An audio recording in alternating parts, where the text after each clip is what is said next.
Hello friends, welcome to our You Can Speak Kit and app. Today we are going to learn about the figure of speech. आज हम पढ़ने जाएंगे friend figure of speech क्या होते हैं, उसके types कितने होते हैं. You know that figure of speech क्या होता है. फिगर ऑफ स्पीच का मीन्स होता है अलंकार. अलंकार का मीन्स क्या होता है, जैसे मैं आपको एक छोटा सा एग्जाम्पल देती हूँ. आप किसी बात को डायरेक्टली बोलते हो, जैसे मैंने आपको बोला तुम मेरा वीडियो देखो. सुनने में कैसा लग रहा है आपको, कैसा लगा आपको ये सुन करके मैंने आपको बोला तुम मेरा वीडियो देखो. सुनने में हमें बहुत ही कर्कश लगा, बहुत ही हार्ड लगा. यदि मैं इसी बात को इस ढंग से बोलती हूँ, क्या आप मेरा वीडियो देख सकते हैं, ये वीडियो बहुत अच्छा है और आपके लिए बहुत ही उपयोगी सिद्ध होगा इन द फ्यूचर में और प्रेजेंट में भी. तो ये आपको सुनने में कैसा लगा, आपको इसको सुनकर ऐसा लगा कि हम यहाँ पर एक रिक्वेस्ट शो कर रहे हैं, ये आपके लिए बहुत इंपॉर्टेंट है. इट मीन्स दैट कि आपकी सेम बात थी. मेरा मतलब वही था कि आप इस वीडियो को देखिए, आपके लिए बहुत उपयोगी है, लेकिन मैंने आपको दोनों ही तरीके से बोलकर बताई. तो पहली जो बात थी बहुत ही हार्ड लगी, दूसरी बात में सॉफ्टनेस शो हुई. इट मींस दैट कि यहाँ पे अलंकारिक भाषा का उपयोग किया गया. तो फिगर ऑफ स्पीच का मींस क्या होता है, स्पीच मींस होता है बोलना, जो हम बोलते हैं, और उसको हमने लगा दिया फिगर. इट मींस दैट कि उसको किसी तरीके के बंधन में हमने बांध दिया है. यदि हम अपनी लैंग्वेज को डायरेक्टली बोलते हैं तो वो सुनने में इतनी इफेक्टिव नहीं लगती है, लेकिन यदि उसी लैंग्वेज को हम थोड़ा सा उसको डेकोरेट करके बोलते हैं तो वो सुनने में अच्छी लगती है. अब आपके सामने क्वेश्चन ये होगा कि डेकोरेशन लैंग्वेज का कैसे करते हैं. तो जिस तरीके से हम अपना डेकोरेशन कर सकते हैं, उसी तरीके से हम लैंग्वेज का भी डेकोरेशन कर सकते हैं. तो हम अपने डेकोरेशन में क्या क्या करते हैं, अच्छे ड्रेसेस पहनते हैं, प्रॉपरली मेकअप करते हैं, अपनी जो स्टैंडर्ड ऑफ लाइफ है उसको केयर करते हैं. इसी प्रकार से जो हमारी लैंग्वेज होती है उसको भी हम केयर कर सकते हैं. तो यहाँ पे केयर करने के लिए कुछ टूल्स हैं जो हमें ग्रामर ने दिए हैं. वो टूल्स क्या होते हैं, वही टूल्स को हम बोलते हैं फिगर ऑफ स्पीच. तो फिगर ऑफ स्पीच क्या है, एक टूल है जिससे हम अपनी लैंग्वेज को डेकोरेट कर सकते हैं. तो यदि आप 9th 10th 11th 12th के एग्जाम देने जा रहे हैं या आप दे रहे हैं, तो आपसे ये भी क्वेश्चन पूछा जाता है what is the means of figure of speech. तो आपको ये भी ध्यान में रखना है. साथ में आपको फिगर ऑफ स्पीच कितने टाइप के होते हैं ये भी हम आपको आज बताएंगे. फ्रेंड्स, फिगर ऑफ स्पीच कितने टाइप के होते हैं ये आपको कैसे समझेगा. फिगर ऑफ स्पीच को इंग्लिश ग्रामर में 5 पोर्शन में डिवाइड किया गया है. कितने पोर्शन में डिवाइड किया गया है, 5 पोर्शन में. ये फिगर ऑफ स्पीच जो डिवाइड किया गया है इंग्लिश लैंग्वेज में एक दूसरे से कंसिस्ट होते चलते हैं. तो यहाँ पर हम आपको आज फिगर ऑफ स्पीच पढ़ाने जा रहे हैं. ये तो आपको समझ में आ गया, इनको 5 टाइप है. इसी टाइप के अंदर के ये कुछ हमने पार्ट्स लिए हैं जो बहुत ही इंपॉर्टेंट है और एग्जाम में यही फिगर ऑफ स्पीच हमेशा पूछे जाते हैं. और ये 5 पार्ट्स कौन से हैं ये हम आपको आगे की वीडियो में बताएंगे. तो फ्रेंड्स, हम स्टार्ट करते हैं अपना फिगर ऑफ स्पीच.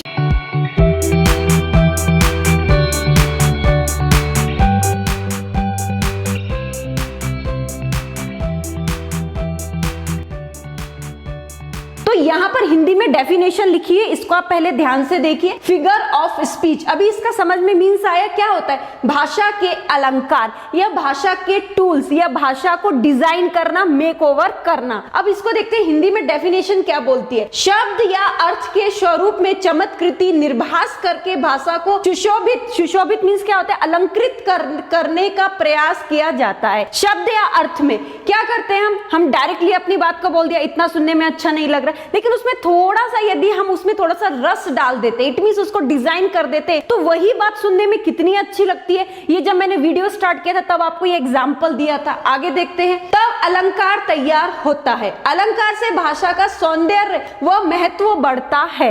ये तो आपको समझ में आ गया होगा किस तरीके से भाषा का सौंदर्य और उसका महत्व बढ़ जाता है यदि हम अलंकार का यूज कर देते हैं. तो अलंकार क्या होते हैं, अलंकार को हम यदि हम अलग अलग करते, अ प्लस लंकार, इट मींस दैट कि भाषा को डिजाइन करना, भाषा में एक टूल्स क्रिएट करना, या हम ऐसे बोल सकते हैं कि भाषा में एक रस क्रिएट करना, उसको ही बोलते हैं अलंकार. ओके, तो यहाँ पर आप देखेंगे, यहाँ पे हमने एक चार्ट बनाया है क्योंकि इससे आपको बहुत ही सुइटेबल होगा हर एक फिगर ऑफ स्पीच को समझना. फ्रेंड्स, आपको ये बात यहाँ पे ध्यान में रखनी होगी, एग्जाम में ना केवल फिगर ऑफ स्पीच पूछा जाता है कि इस लाइन का कौन सा फिगर ऑफ स्पीच है, आपसे डेफिनेशन भी पूछी जाती है. तो हमने यहाँ पर ये ट्राई किया है कि इस वीडियो को देखने के बाद में आपको किसी और दूसरे वीडियो को देखने की जरूरत ना पड़े, क्योंकि आप यहाँ पर देख सकते हैं हमने यहाँ पे फिगर ऑफ स्पीच दिया है, उसके बाद में हिंदी में डेफिनेशन दी है उसकी, और उसके बाद में सेम डेफिनेशन इंग्लिश में रिपीट की है, क्योंकि हिंदी में भी ग्रामर में डेफिनेशन आती है और इसी तरीके से इंग्लिश की ग्रामर में भी डेफिनेशन पूछी जाती है। और उसके बाद में हमने यहाँ पर एग्जाम्पल्स दिए हैं,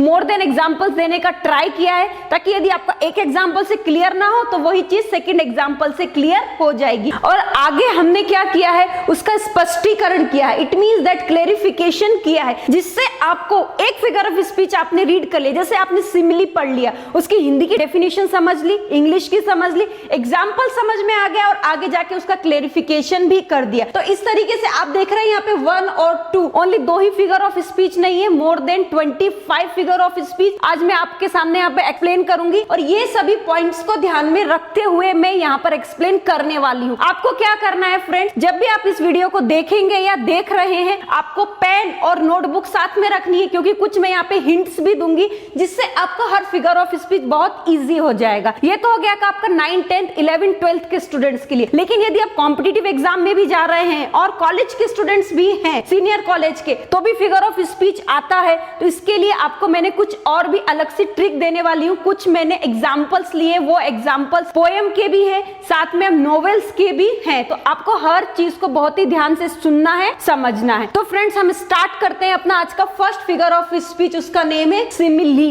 आप साथ में स्पेलिंग पर भी कंसंट्रेशन कीजिए, क्योंकि स्पेलिंग भी इंपॉर्टेंट होती है। SIMILE simile. सिमिली का मीन्स हिंदी में होता है उपमा। सिमिली का मीन्स क्या होता है, उपमा। अब यहाँ पर हिंदी की इसकी डेफिनेशन देखते हैं सबसे पहले, ताकि ये आपको जल्दी क्लियर हो जाए। दो व्यक्ति और वस्तुओं में से कुछ समान गुणों की तुलना करते हैं तब सो लाइक एज ये शब्द प्रयुक्त करते हैं। सबसे पहले हम डेफिनेशन को समझते हैं। यहाँ पे सिमिली का मीन्स होता है उपमा। उपमा का मीन्स है यहाँ पर हम तुलना करते हैं। तुलना किसकी की जाएगी, या तो दो व्यक्तियों की जाएगी या दो वस्तुओं की जाएगी। जब हम दोनों की आपस में तुलना करते हैं, कंपैरिजन करते हैं, तो उसके लिए कुछ वर्ड्स का यूज किया जाता है। वो वर्ड्स कौन से हैं, सो है, लाइक है, एज है ना। तो इनसे क्या होता है, इनसे कंपैरिजन होता है। जैसे कि आप देख सकते हैं, आकाश जैसी तुम ही माया ममता हमें मिले। आकाश जैसी तुम्हारी माया ये ममता हमें मिले। तो यहाँ पर ये वर्ड देख रहे हैं हिंदी में आप जैसी, तो जैसी क्या है, ये जैसी क्या है, कंपैरिजन के लिए यूज किया है। अभी आकाश जैसी, आकाश कितना बड़ा है, बहुत विशाल है, तो तुम्हारी जो माया है, तुम्हारी जो ममता है, मदरहुडनेस है, वो भी हमें मिले। इट मींस दैट कि यहाँ पर हमने आकाश जो हमारी माया और ममता है उसका कंपैरिजन हमने किससे किया, इस आकाश के साथ में किया, स्काई के साथ में किया है। तो यहाँ पर आपने क्या वर्ड याद में रखना है, सो लाइक एज। तो ये तो थी हिंदी की डेफिनेशन। स्टूडेंट्स और फ्रेंड्स, आपको ये डेफिनेशन भी लर्न करना होगी, एग्जाम में डेफिनेशन भी आती है एग्जाम्पल के साथ में। फ्रेंड्स अभी आपको हिंदी की डेफिनेशन समझ में आ गई होगी। अब हम इंग्लिश की डेफिनेशन देने से पहले आपको एग्जाम्पल देते हैं, फिर हम इंग्लिश की डेफिनेशन पर आते हैं। एग्जाम्पल क्या है, Fortune is just like a wheel. Fortune means होता है भाग्य कैसा है, एक पहिए की तरह है। इट मीन्स यहाँ पर आप देख रहे होंगे ना, यहाँ पर हमने फॉर्चून इज जस्ट लाइक, तो यहाँ पे जो वर्ड यूज हुआ जस्ट लाइक, जस्ट एज, ये सब क्या है, ये एक कंपैरिजन किया गया है। भाग्य का कंपैरिजन, फॉर्चून का कंपैरिजन हमने व्हील के साथ में किया। इट मींस पहिए के साथ में किया है। फॉर्चून कैसा होता है, हमेशा आगे आगे बढ़ता है, तो व्हील भी कैसा होता है, हमेशा आगे आगे बढ़ता है। तो यहाँ पर ये बोला है कि जो भाग्य है बिल्कुल पहिए की जैसे होता है। Fortune is just like a wheel. तो यहाँ पे कंपैरिजन किया, समझ में आया आपको, जस्ट लाइक यूज किया है। तो फ्रेंड्स यहाँ पर फॉर्चून की उपमा व्हील को दी गई है और व्हील की उपमा फॉर्चून को दी गई है। कैसे, फॉर्चून कैसा है, व्हील की तरह से, पहिए की तरह से है, और व्हील कैसा है, फॉर्चून की तरह से, भाग्य की तरह से। इट मीन फॉर्चून भाग्य जैसा है और भाग्य फॉर्चून जैसा है। तो यहाँ पर एक दूसरे को उपमा दी गई है, क्योंकि सिमिली हिंदी में क्या बोलते हैं, उपमा बोलते हैं, इसलिए यहाँ पर हमने एक दूसरे का यहाँ पर क्या किया, उपमा देकर के संबोधन किया गया है। फ्रेंड्स आपको फर्स्ट एग्जाम्पल समझ में आ गया होगा। अब हम देखते हैं सेकंड एग्जाम्पल। सेकंड एग्जाम्पल बोलता है blue as the wing of halcyon wild. तो यहाँ पर अभी आपको कुछ भी समझ में नहीं आ रहा है, इसका मीन्स क्या है। तो अभी हमने आपको एक छोटी सी ट्रिक दी थी, एज लाइक, यदि आपको दिख जाते हैं, यहाँ पे मुझे एज दिख गया है, तो इट मीन्स दैट ये कौन सा फिगर ऑफ स्पीच हुआ, सिमिली हुआ, राइट। तो अभी यदि आपको उसका मीन्स समझ में नहीं आता है, तो जो हमने आपको ट्रिक दी है वो ट्रिक क्या थी, यदि आपको सेंटेंस में so like as, so like as दिखता है तो डायरेक्टली आपको सिमली राइट करना है। ये सेंटेंस क्या बोलता है, blue as the wing of halcyon wild, तो मतलब वो इतने ब्लू है, उसके विंग पंख इतने ब्लू है जैसे कि हेलिकॉन वाइल्ड, ये एक बर्ड का नेम है, ये जो बर्ड अमेरिका में पाया जाता है, तो वो इतना ब्लू है, उसके पंख इतने ब्लू है जैसे कि हेलिकॉन वाइल्ड। तो जैसे कि आ रहा है, इट मींस एज आ रहा है, इसके कारण ये सिमिली फिगर ऑफ स्पीच होगा। तो फ्रेंड्स ये जो आपको लाइन दिखाई दे रही है blue as the wing of halcyon wild, ये एक पोयम की लाइन है। तो आपको अभी समझ में आया सिमिली क्या होती है, एग्जाम में क्वेश्चन कैसे आता है, सबसे पहले डाउट तो यहां पर ही रहता है। अभी तक आपने इतने सारे वीडियो देख लिए होंगे फिगर ऑफ स्पीच के, आई डोंट नो, लेकिन अभी भी यदि मैं आपको किसी एक भी फिगर ऑफ स्पीच का एग्जांपल दूंगी तो आप क्या करेंगे, डायरेक्टली उस फिगर ऑफ स्पीच का नेम नहीं लिखेंगे, आप ऊपर देखेंगे आकाश में तारे गिनने लगेंगे। तो अभी आपको क्या करना है, आकाश में तारे नहीं गिनना है, इस वीडियो को देखना है ताकि आपका हर doubt, each and every doubt clear हो जाएगा। आपको यदि अभी डायरेक्टली पूछा जाए सिमिली क्या है, तो आपने क्या करना है, अगर आपको एग्जाम में ये लाइन आती है, लाइन कौन सी आती है, Fortune is just like a wheel, तो इसको एक्सप्लेन करना है आपको, मतलब इसको फिगर ऑफ स्पीच कौन सा, ये आपको राइट करना है। तो आपको क्या करना होगा, सबसे पहले आपको Fortune is just like a wheel आपको यहाँ पे राइट करना है फिगर ऑफ स्पीच सिमिली, और उसके नीचे आपको डेफिनेशन राइट करनी है, क्योंकि यदि आप डेफिनेशन राइट करते हैं तो आपके मार्क्स कहीं भी नहीं कटेंगे। भी डेफिनेशन कौन सी राइट करनी है, तो डेफिनेशन भी हमने यहाँ पर दी है, इंग्लिश डेफिनेशन है, comparison is made between two objects of different things. आपको यह डेफिनेशन समझनी भी है, कंपैरिजन किया जाता है टू ऑब्जेक्ट्स का। अभी टू ऑब्जेक्ट्स क्या होते हैं, कोई भी दो ऑब्जेक्ट्स होंगे उनका एक दूसरे से तुलना की जाती है, between two object of different thing, अलग अलग होती है वो दोनों का, जो हम कंपैरिजन कर रहे हैं तो दोनों एक दूसरे से रिलेट नहीं होती है, एक दूसरी होती है, एक दूसरी होती है,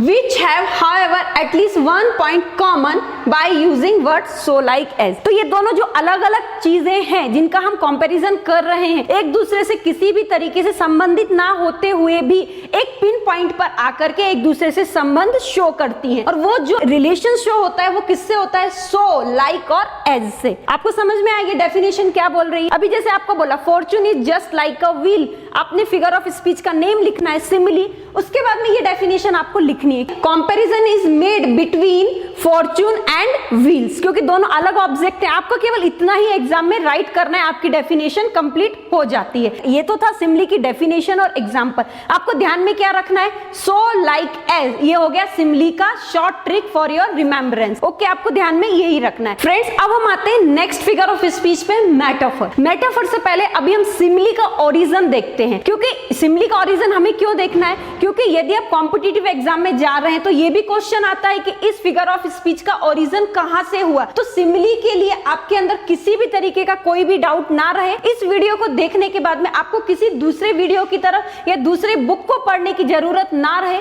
इसलिए हम आपके एक एक फिगर ऑफ स्पीच के सभी डाउट क्लियर करने वाले हैं। वीडियो थोड़ा लंबा होगा, लेकिन आपको यदि सभी डाउट क्लियर करने हैं तो हमारा वीडियो स्टार्टिंग से लास्ट तक फुल कंसंट्रेशन के साथ में विथ पेन और नोटबुक लेकर के ही देखना है। अब हम क्या देखेंगे, सिमिली का ओरिजिन। इट मींस दैट कि सिमिली का जो ओरिजिन था वो कैसे हुआ। तो यहाँ पे आप देख रहे हैं सिमिली लिखा हुआ है, उपमा, इतना तक आपको समझ में आया। आगे मैंने राइट किया है रेफरेंस। रेफरेंस का मींस क्या होता है, किसी की उपमा देनी। जैसे कि हम कभी बोलते हैं ना कि आपने ये एग्जांपल कहां से लिया, अरे मैंने इस बुक से रेफरेंस लिया था, यहां से मैंने एग्जांपल लिया है, तो ये वही रेफरेंस है। कहीं से कुछ उपमा लेनी, कहीं से कुछ हेल्प लेनी। अब इसका ओरिजिन देखते हैं। ओरिजिन हुआ इसका जो वर्ड था एक्चुअली में, अभी आप ये इसको थोड़ी देर के लिए छोड़ दीजिए, आप यहाँ पर आइए। अभी यहाँ पे स्पेलिंग देख रहे हैं, एल आई के बाद में यहाँ पर ई, इसके बाद में एस लगा हुआ है। जो ओरिजिन हुआ इस वर्ड का वो सिमलीज करके हुआ। किस करके हुआ, सिमलीज करके हुआ। और इसको जो बोला गया फोनिक्स में, जो इसको बोला गया वो इस तरीके से स्लेश लगा करके सिमली बोला गया। ओके, तो डायरेक्टली आपको ये चीज ध्यान रखनी है, हर फिगर ऑफ स्पीच का ओरिजिन हुआ है और वो उसके प्रॉपर वर्ड तक, इट मींस जो आज अभी देख रहे हैं वहां तक आते आते उसको कितना टाइम लगा, ये आप यहाँ पर देखिए। सिमलीज का मींस क्या होता है, लाइक, क्योंकि आपको बताया था सो लाइक एज से इसका यहाँ पे लाइक है, यहाँ पर आप एज भी लिख सकते हैं, सो लाइक सो भी लिख सकते हैं, इन सब के आगे जस्ट भी लगा सकते हैं, नो प्रॉब्लम। अब देखेंगे ये फिर बन गया यहाँ से सिमली। और ये कब आया, ये एक्चुअली इंग्लिश लिटरेचर में ये कब आया, लेट मिडिल इंग्लिश लिटरेचर, ये मिडिल एरा में आया। जब मिडिल एरा थी उस टाइम पर ये हमारे इंग्लिश लिटरेचर में शामिल हुआ। समझ में आया। इसका ओरिजिन किस तरीके से हुआ, सिमिलीज आया, सिमिलीज ने क्या किया, फोनिक्स में इसने श्लेष लगाकर अपने आप को इसके अंदर कवर दिया, फिर इसका मीन्स निकला like, it mean just like, just as so, या लाइक एज सो।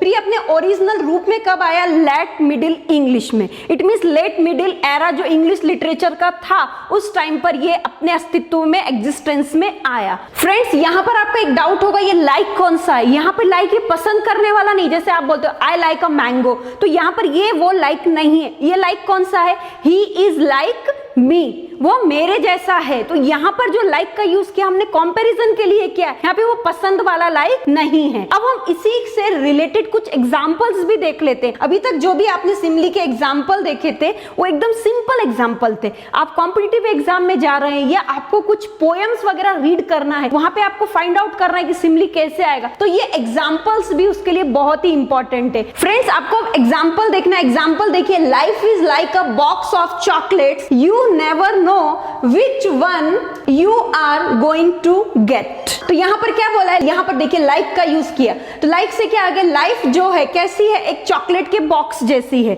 जैसी मतलब यहाँ पे आपको ये समझ में आया, you never know which one you are going to get, ये पोएम की लाइन है, आपको नहीं मालूम कि आपको कौन सी लेनी है। अभी चॉकलेट का बॉक्स है, आपको सब चॉकलेट लेना पसंद करेंगे, लेकिन लाइफ क्या है, चॉकलेट के बॉक्स जैसी है, जैसी का यूज किया, यहाँ पे लाइक आ गया है। अब आपको कौन सा लेना है ये आप पे डिपेंड करता है। तो ये कौन सा फिगर ऑफ स्पीच आया, ये आया सिमिली। एक तो रीजन ये हो गया लाइक है, दूसरा इसका जो सेंस निकल रहा है वो सिमिली जैसा निकल रहा है, उपमा अलंकार जैसा निकल रहा है। नेक्स्ट एग्जांपल है, I wandered lonely as a cloud that float on high over value and hills. तो ये डैफोडिल्स पोएम की लाइन है, ये क्या बोलती है, आई वंडर्ड, मैं अकेला ही घूम रहा हूं, जैसे एज ए क्लाउड, एक क्लाउड की तरह से, एक बादल की तरह से मैं अकेला ही घूम रहा, that float on high over value and hills. Value क्या मीन्स, यहाँ पर हिल से ही यहाँ पे इसका मीन्स लिया गया है, ऐसे मैं बादल की तरह से, इस तरीके से पहाड़ों पर, नदियों के ऊपर ऐसा अकेला ही घूम रहा हूं। तो इट मीन्स दैट कि जो आई है,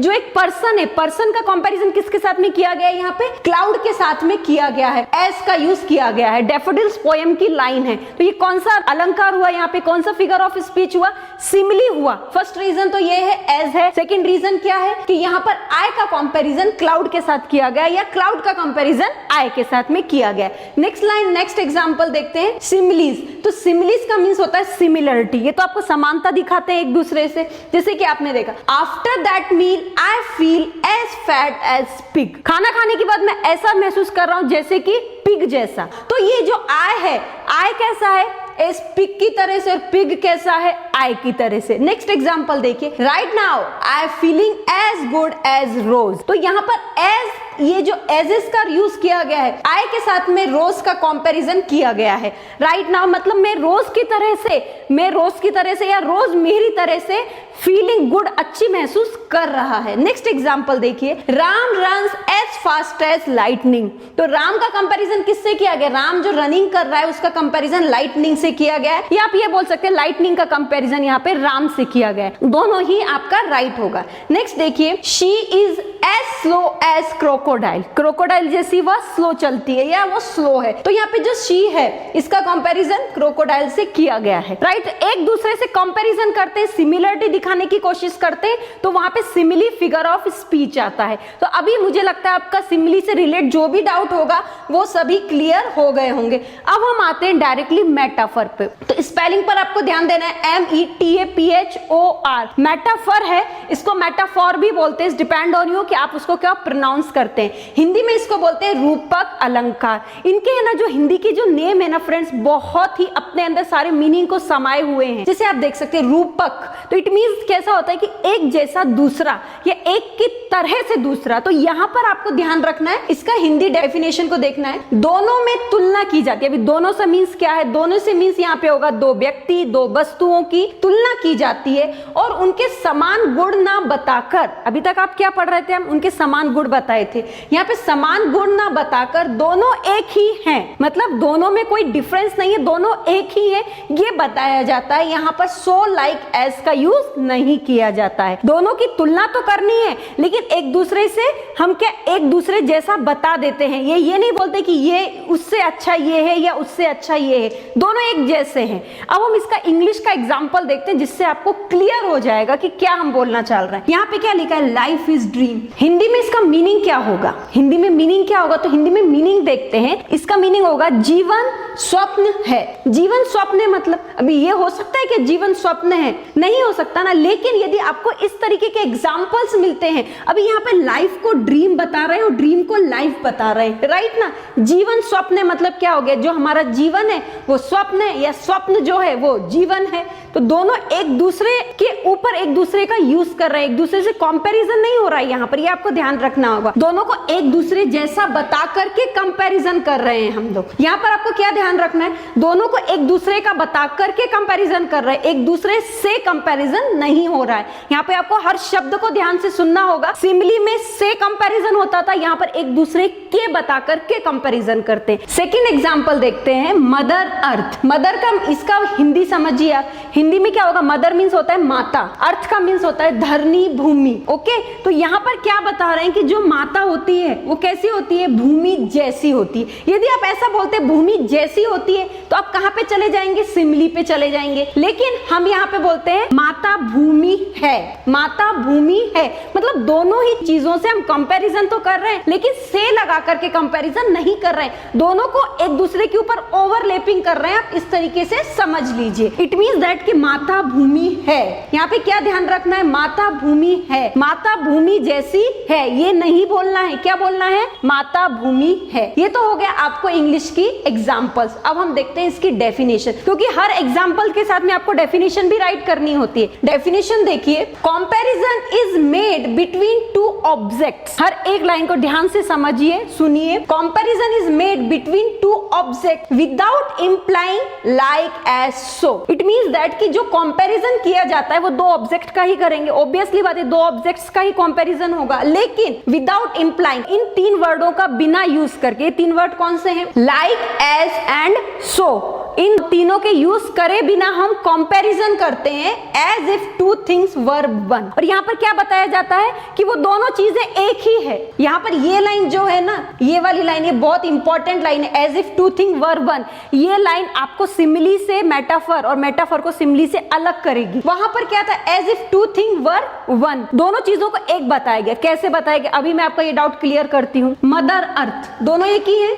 माता भूमि है या भूमि माता है। As if two thing were one, दोनों चीजें क्या हो गई, एक ही हो गई, राइट। तो यहाँ पर आपको यदि आपको एग्जाम्पल आता है, एग्जाम में क्वेश्चन पूछा जाता है, लाइफ इज ड्रीम, कौन सा फिगर ऑफ स्पीच है, आपने क्या लिखना है, मेटाफर। ओके, डेफिनेशन क्या देनी है, कंपैरिजन इज मेड बिटवीन, किसके बीच में देना है आपको, बिटवीन के बाद में जो यहाँ पे टू ऑब्जेक्ट लिखा है ना, वहां पे लिखना है लाइफ एंड ड्रीम। तो ये आपका डेफिनेशन कंप्लीट हो जाती है। आपको बस यही ध्यान रखना है कि जो फिगर ऑफ स्पीच है वहां पे सो, लाइक, एज या जस्ट लाइक, जस्ट एज, इसका यूज नहीं किया जाता है। दोनों को एक ही तरीके से यूज करके कंपैरिजन किया जाता है। ये तो हो गया मेटाफर का मीन्स क्या होता है। अब इसके बाद में हम इसका भी एक बार हम ओरिजिन देख लेते हैं कि मेटाफर का ओरिजिन कैसे हुआ था, क्योंकि ओरिजिन जानना बहुत इंपॉर्टेंट होता है। ठीक है, आप यदि स्कूल के स्टूडेंट है तो आपके लिए इतना इंपॉर्टेंट नहीं है, लेकिन यदि आप अभी से प्रैक्टिस करेंगे तो आगे जाकर के आपको किसी भी तरीके की कोई भी प्रॉब्लम नहीं आएगी। ये तो आपको मालूम है, मेटाफर, रूपक। ओरिजिन कैसे हुआ इसका, ओरिजिन मेटाफर। ओके फ्रेंड, इसके लिए फोनिक्स वर्ड्स भी हैं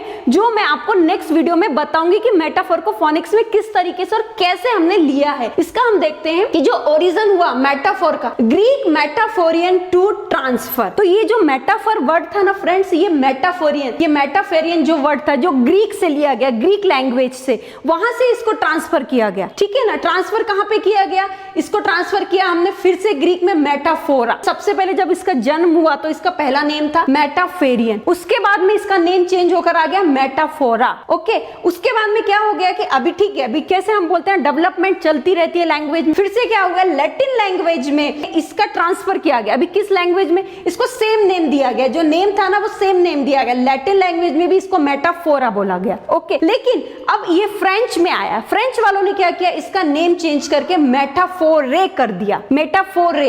इट मींस यहां पर उन्होंने RA की जगह RE लगा दिया इन फ्रेंच लैंग्वेज में। ये जो हमारी अभी हम जो लैंग्वेज पढ़ रहे हैं मेटाफर, ये कब आई, ये आई लेट 15th सेंचुरी में, इसका ओरिजिनल नेम में आया। ये 15th सेंचुरी में आया। कहां से चेंज हुआ, ग्रीक से कहां पे गया, लैटिन में, लैटिन से कहां गया, फ्रेंच में, और 15th सेंचुरी में हमारे इंग्लिश लिटरेचर में इसका एग्जिस्टेंस हुआ, इसकी एंट्री हुई। इट मींस दैट कि ये अपने ओरिजिनल नेम में आया। तो अभी आपको समझ में आ गया कि ये किस तरीके से है। अब हम इसके कुछ और भी एग्जांपल देखते हैं। फ्रेंड्स, मेटाफर का मींस होता है रूपक। ये तो आपको समझ में आया, रूपक क्यों बोलते हैं। जैसे मैंने एग्जांपल दिया था मदर अर्थ, इट मींस जो माता है भूमि है। कितना अच्छा लग रहा है हमें सुनने में, माता भूमि है। क्यों बोला गया माता को भूमि, क्योंकि जिस तरीके से माता सब कुछ सहन करती है उसी तरीके से भूमि भी सब कुछ सहन करती है, इसलिए माता को भूमि जैसा बताया गया और भूमि को माता जैसा बताया गया। नेक्स्ट एग्जांपल हमने लिया था लाइफ इज ड्रीम, तो जीवन स्वप्न है। इट मींस दैट कि जैसे स्वप्न कभी भी हमारे पूरे नहीं होते और कभी पूरे भी होते हैं, दोनों ही चीजें चलती है, सुख भी और दुख भी,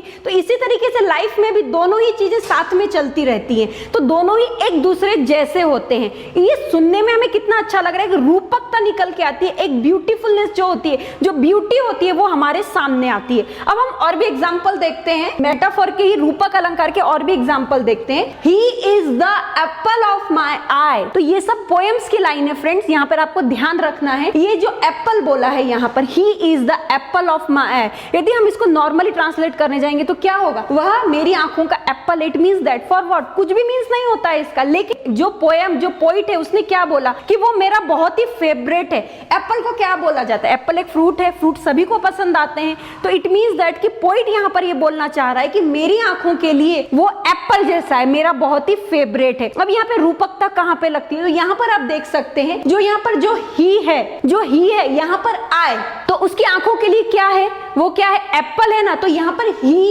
एप्पल और आए, ये तीनों एक दूसरे से रूपकता शो करते हैं। इट मींस समझ में आया कि ही का जो बात है, ही और आए ये दोनों एक ही हैं, आपको ये ध्यान रखना होगा। ये फर्स्ट नंबर है तो ये भी फर्स्ट नंबर है और ये यहाँ पर सेकंड नंबर है। इट मींस दैट कि दो ही चीजों में कंपैरिजन करना है ना, तो ये ही किसका है, आय का है, आय किसका है, ही का है, और यहाँ पे हम कंपैरिजन किसका कर रहे हैं, एप्पल के लिए कर रहे हैं, मतलब वो उसका फेवरेट है। नेक्स्ट एग्जांपल देखिए, hope is on the horizon. It means that कि जो आशा है होरिजोन पर होती है, इट मींस ऊपर रहती है हमेशा आशा। जो हमारी किसी चीज के लिए आशा होती है वो कहाँ होती है, ऊपर होती है। तो ये यहाँ पर जो होप है, होप और होरिजोन है, यहाँ पर एक दूसरे जैसी बताई गई है। Horizon is on the hope और hope is on the horizon. आशा ऊपर रहती है, ऊपर क्या रहती है, आशा रहती है, तो दोनों एक दूसरे जैसे हैं। जब हमें कुछ सुखी मिलता है, हमें कुछ सुख मिलता है तो हमें ऊपर ही मिलता है। हम ये नहीं बोलेंगे हमें पाताल में जाके सुख मिलेगा, हम क्या बोलेंगे, हमें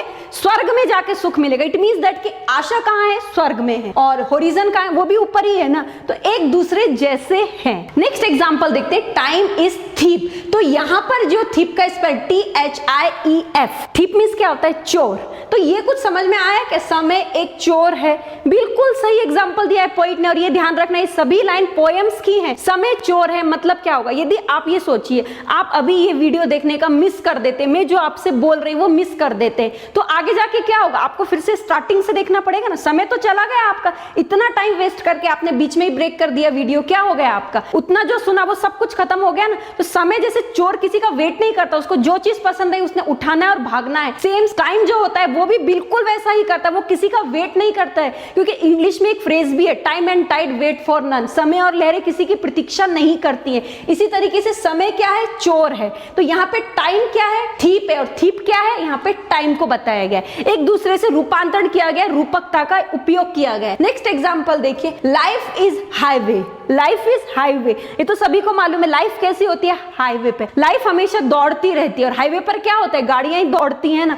तो यहाँ पे जो पोइट ने लाइफ का और हाईवे का एक दूसरे से कंपैरिजन किया है, विदाउट किसका यूज किए हुए, सो लाइक एज का। नेक्स्ट एग्जांपल देखिए, नेचर इज सूदिंग बाम। ये बहुत ही अच्छी विलियम वर्ड्सवर्थ ने टिंटर्न एवे में ये लाइन लिखी हुई है, नेचर इज सूदिंग बाम। जो नेचर होता है, अभी बाम का यूज क्या होता है, जब हमारा हेडेक होता है हम क्या यूज करते हैं, विक्स आयोडेक्स इसका यूज करते हैं सर पे लगाने के लिए। तो जो नेचर होता है, जो प्रकृति होती है, हमें बहुत ही अच्छा नरिश करती है, हमें एक बाम की तरह से काम करती है, जिससे हमें शांति मिलती है। तो नेचर ने क्या किया, नेचर कैसी है, सूदिंग बाम की तरह से। सूदिंग बाम का मीन्स होता है आराम देने वाली औषधि, आराम देने वाली दवाई। तो नेचर कैसी है, सूदिंग बाम की तरह से। और सूदिंग बाम कौन है, अभी क्या है, नेचर है। तो एक दूसरे का दोनों ही पर्यायवाची है। नेक्स्ट एग्जांपल देखिए, टाइम इज मनी, समय पैसा है। ये कैसे है, तो यहाँ पे जो टाइम है वो कैसा है, मनी की तरह से है। यदि आप टाइम की कीमत नहीं करोगे तो टाइम आपके लिए रुकने वाला है, नहीं रुकने वाला है। यदि आप मनी को, पैसे को बिना सोचे समझे खर्च करोगे, क्या वो बढ़ने वाला है, क्या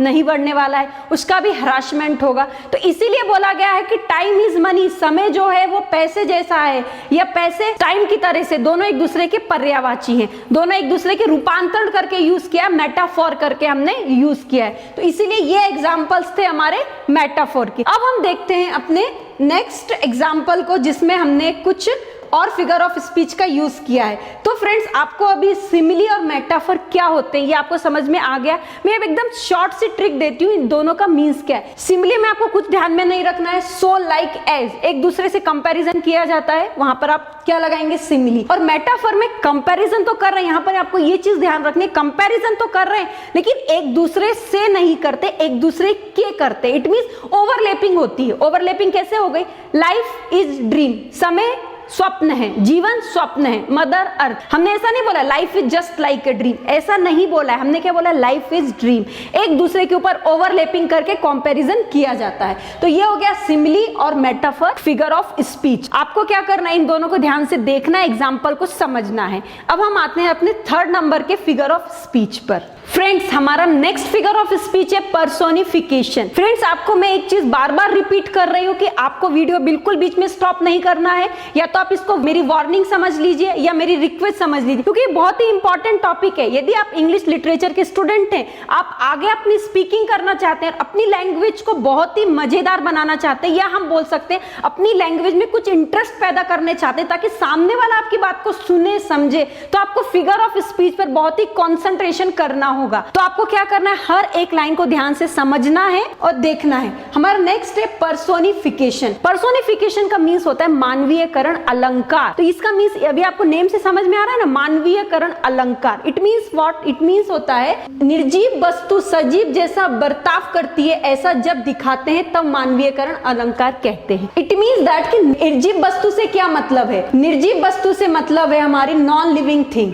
नॉन लिविंग थिंग कैसे बिहेव करती है, लिविंग थिंग्स जैसा। तो वहां पर क्या होता है, पर्सोनिफिकेशन अलंकार होता है, फिगर ऑफ स्पीच होती है। जैसे कि कुटुंब वत्सल पेड़ अपने कंधों पर अपने बच्चों को लेकर खड़ा है। अब यहाँ पर आप एग्जाम्पल देखिए। आप फ्रेंड्स, आप यदि हिंदी लिटरेचर के भी स्टूडेंट्स हैं, इंग्लिश लिटरेचर के भी स्टूडेंट्स हैं, तो दोनों को ही ये वीडियो बहुत काम आने वाला है, क्योंकि हमने इंग्लिश तो हम बता ही रहे हैं, साथ में हम हिंदी को भी एक्सप्लेन कर रहे हैं। एग्जाम्पल देखिए, कुटुंब वत्सल पेड़। अभी कुटुंब वत्सल पेड़ से क्या मीन्स है, तो यहाँ पर आपको ये देखना है कि पेड़ बहुत बड़ा है। आपको है ना, एक्चुअली इस फिगर ऑफ स्पीच को समझने के लिए आपको आंखें क्लोज करना है और इसको फील करना है। आप आंखें बंद कीजिए और महसूस कीजिए कि आपके सामने एक बहुत बड़ा पेड़ खड़ा हुआ है, बरगद का कोई भी पेड़ है, और उसकी ब्रांचेस है ना चारों तरफ फैली हुई हैं। और वो उसने क्या किया है, वो सभी जो भी लोग आ रहे हैं उसकी परछाई के अंदर, उसकी जो ब्रांचेस है उसके अंदर, तो वो सबको छाया प्रदान कर रहा है, सबको एक सूदिंग बाम दे रहा है। इट मींस सांत्वना प्रदान कर रहा है। तो ये तो हो गया पेड़ का एग्जाम्पल कि कुटुंब वत्सल पेड़ अपने कंधे पर अपने बच्चों को लेकर खड़ा है। क्या पेड़ बच्चों को लेकर खड़ा रहेगा? बच्चों को लेकर कौन खड़ा होगा? ह्यूमन बीइंग ही खड़ा रहेगा, कोई आदमी ही खड़ा रहेगा।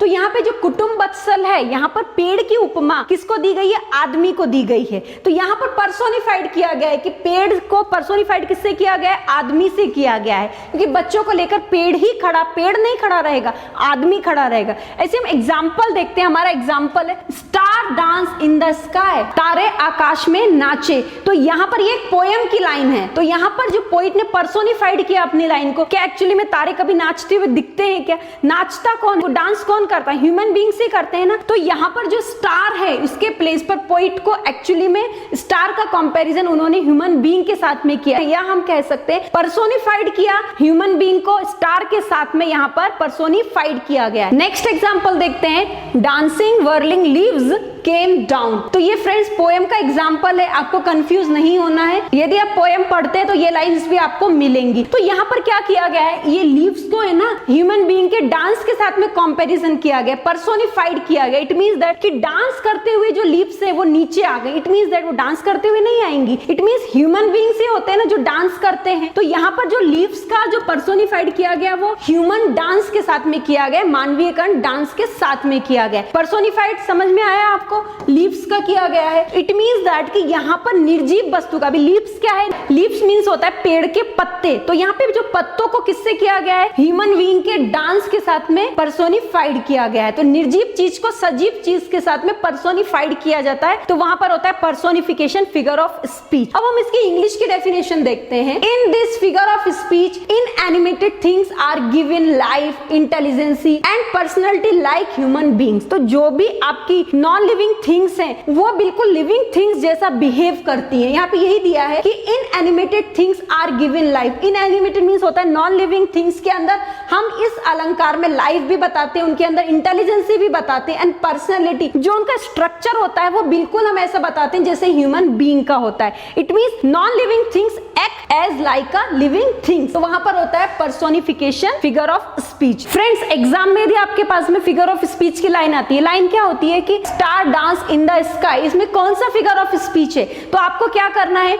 वहां पे नेम लिखना है फिगर ऑफ स्पीच का, पर्सोनिफिकेशन, फिगर ऑफ स्पीच। आपको डेफिनेशन जो देनी है वो देनी है, इन this figure of speech in animated things like star. In animated thing क्या है, यहाँ पे स्टार है ना, स्टार्स, इसके आगे आपको लिखना है are given life, intelligence and personality like human beings. क्योंकि हम यहाँ पर ह्यूमन बीइंग के साथ में ही सब कुछ कंपैरिजन कर रहे हैं, पर्सोनिफाइड कर रहे हैं। तो आपको इस तरीके से एग्जाम में राइट करना है। फ्रेंड्स ये टॉपिक बहुत ही इंपॉर्टेंट है, एग्जाम के उससे भी बहुत इंपॉर्टेंट है, कॉम्पिटिटिव एग्जाम के लिए भी बहुत इंपॉर्टेंट है। ये वीडियो बहुत लंबा ना हो जाए क्योंकि हम इसमें बहुत सारी चीजें पढ़ने वाले, more than 25 figure of speech है। आप देख सकते हैं एपिस्ट्रॉफी, एंटीथेसिस, उसके बाद में आप देखेंगे कि पर्सोनिफिकेशन का ओरिजिन कैसे हुआ। आफ्टर दैट आप उसके एग्जांपल्स भी देखेंगे पर्सोनिफिकेशंस के ही, पोएटिक एग्जांपल्स हैं। उसके बाद में एपिस्ट्रॉफी, फिगर ऑफ स्पीच, उसके बाद में आप देखेंगे एपिस्ट्रॉफी के ही हम यहाँ पर क्या देखेंगे, यहाँ पर एग्जांपल्स देखेंगे। और इसके बाद में आप जो देखेंगे उसके बाद में हम आते हैं हमारे एंटीथेसिस पर। ये भी एक फिगर ऑफ स्पीच है, बहुत इंपॉर्टेंट है। इसके साथ में हमने बहुत सारे फिगर्स ऑफ स्पीच हैं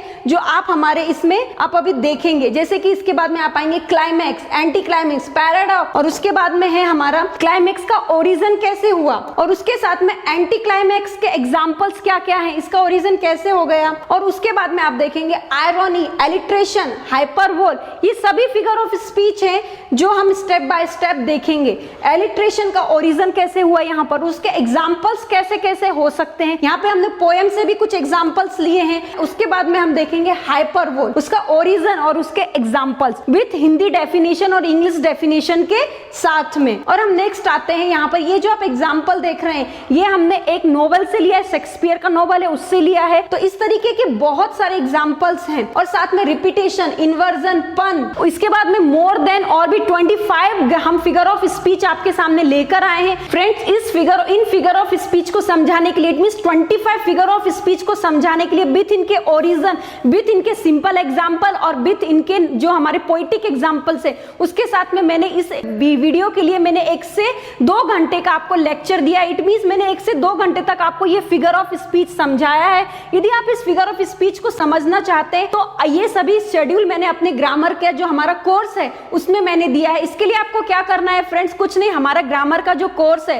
पहले तो आपको ऐप को डाउनलोड करना है, you can speak kit and app, और उसके बाद में हमारा ग्रामर का course A to Z English with writing skill. इसमें आपको ये पूरा शेड्यूल आपको स्टेप बाय स्टेप मिलेगा। इट मीन फर्स्ट से लेके 25 जो हमारे फिगर ऑफ स्पीच है सभी के एग्जांपल्स के साथ में आपको सभी चीजें मिल जाएंगी। तो फ्रेंड्स इसी फिगर ऑफ स्पीच के साथ में आपको डायरेक्ट, इनडायरेक्ट, एक्टिव, पैसिव और इसी तरीके से ग्रामर के मोर देन 150 आइटम्स हमने अपने ग्रामर के कोर्स में दिए और हर आइटम्स पे बहुत ही अच्छे से मेहनत करके, इट मींस उसको 3 पार्ट डिवाइड किया है। पहले तो हमने एक्सप्लेन किया, उसके बाद में डाउट क्लैरिफिकेशन, और 3rd नंबर पे जो आता है सबसे इंपॉर्टेंट है इंटरैक्टिव टीचिंग की है, जिससे कोई भी डाउट आपका किसी भी तरीके का रह ना जाए। Same thing figure of speech में भी है। तो आपको क्या करना है, आपको हमारे कोर्स को आज ही इंस्टॉल कर लेना। और सबसे इंपॉर्टेंट थिंग ये है फ्रेंड कि बहुत ही कम कीमत में मार्केट में उपलब्ध करवाया गया है, ताकि जो भी ग्रामर को जानना चाहते हैं, उसको समझना चाहते हैं, वो इसको आसानी से परचेज कर सके। फ्रेंड्स, एट लास्ट में आपको यही बोलूंगी, ये पूरे फिगर ऑफ स्पीच आपको पढ़ने ही है, समझने ही है, ताकि आगे जाकर आपको किसी और वीडियो को देखने की जरूरत ना पड़े। तो फ्रेंड्स, आज ही आप हमारे ऐप को इंस्टॉल कर लीजिए और आपके भविष्य में आप ग्रामर में बहुत ही अच्छे मार्क्स भी प्राप्त कर सकते हैं। और इस ऐप की लिंक हमने इस वीडियो के नीचे डिस्क्रिप्शन बॉक्स में दी हुई है। Thank you very much.